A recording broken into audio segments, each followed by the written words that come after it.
Later today, Fred is again the fiancé who's down on his luck. He co-stars with Ginger in the film that's considered their finest ever. Lunchtime is swing time here on BBC2. It begins at 12:45. All over the country, wherever you are, watch out. Oh, yeah. Right now, there are signs of life. Look out for this year's new arrivals. Some unexpected visitors to your home. And the odd, enterprising guest. For a closer view of a world happening around you, join Simon King Wednesday 10:20 on BBC2. And watch out.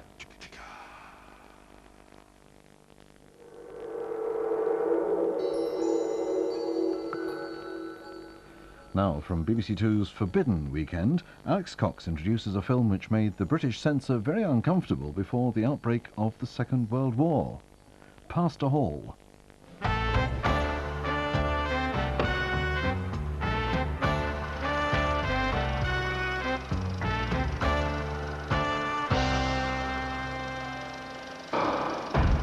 Forbidden.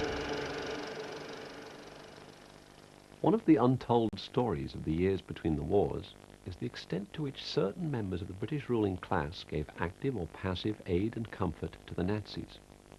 Of course, appeasement of Nazi Germany was the official policy of the Conservative government right up until the day war was declared. Perhaps simply for this reason, or perhaps for some other, the British Board of Film Censors sought to be especially fair and even-handed towards the Nazis, and routinely forbade depictions of the jackbooted swine that were in any way unflattering or impolite.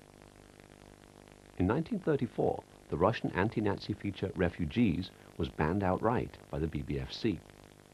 Hitchcock's classic thrillers, The 39 Steps and The Lady Vanishes, were not allowed to mention the nationality of their Nazi villains.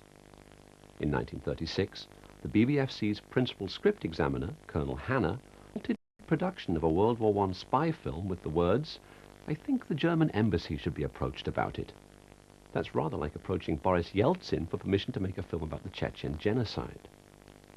In 1938, Miss Short, also of the British Board of Film Censors, insisted that the refugees fleeing an unnamed totalitarian state in the exiles must not look like Jews. And when in 1936 the Bolting brothers, two of the finest and most patriotic British filmmakers of the day, approached the board about their intention to make a film based on the persecution of Pastor Martin Niemöller, who had been sent to Dachau for criticizing Hitler from his pulpit, Miss Short did not consider this play suitable for production as a film. Even with the nationality disguised, it is anti-Nazi propaganda. After war broke out, and British soldiers were actually in France fighting the Nazis, the board softened its attitude. The Boltings resubmitted Pastor Hall in 1939 and were allowed to make the film. Minister of Information Duff Cooper said it was a great film, showing the nature of our present struggle.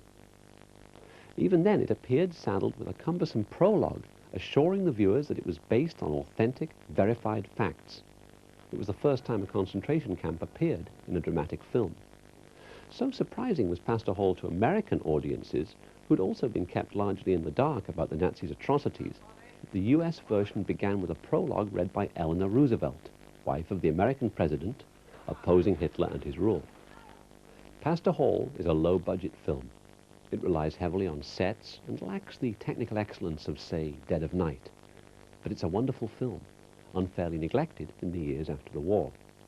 It stars Wilfrid Lawson, who is outstanding as the pastor. Other familiar faces are Sir Seymour Hicks, a very young Marius Goring, and an even younger Bernard Miles. The concentration camp scenes are not particularly realistic.